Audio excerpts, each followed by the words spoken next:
நீங்கள் என்ன சினிமா எடுக்கணும்னு நீங்கள் டிசைட் பண்ணுங்கள். அந்த சினிமா எடுப்பதற்கான வாய்ப்பு உங்களுக்கு இருக்குன்னு நீங்கள் நம்புங்க. முதல்ல இந்த படம் ஓடும். நமக்கு நீங்கள் எழுதுகிற கருத்து, நீங்கள் எழுதுகிற யோசிக்கிற சிந்தனை, அந்த சிந்தனை டெஃபினட்டாக வந்து உங்களால் சினிமா ஆக்க முடியும்னா நீங்கள் அது ரொம்ப பாசிட்டிவாக நம்புங்க.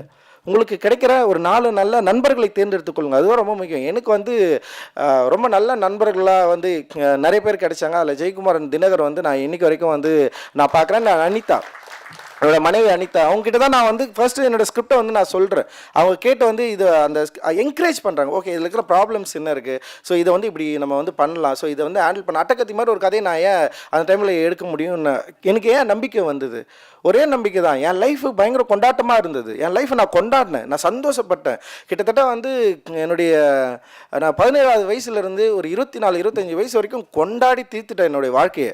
நான் அப்படி எனக்கு இதற்கிடையில் சாதி பிரச்சனை இருக்குது, இதற்கிடையில் நான் நிறைய பிரச்சனைகளை வந்து அனுபவிச்சிருக்கேன், இதற்கிடையே எக்கச்சக்கமான பிரச்சனை இருக்குது. பட் ஆனால் அதை மீறி என்னுடைய வாழ்க்கையில் நான் அனுபவித்த கொண்டாட்டங்கள் தான் என்னுடைய ஃபஸ்ட்டு சினிமா வரணும்னு நான் முடிவு பண்ணுறேன். ஏன் என்னுடைய கொண்டாட்டம் ஃபஸ்ட்டு சினிமா வரணும்னு நான் முடிவு பண்ணேன்னா, ஈஸியாக ஆடியன்ஸை கனெக்ட் பண்ணணும்.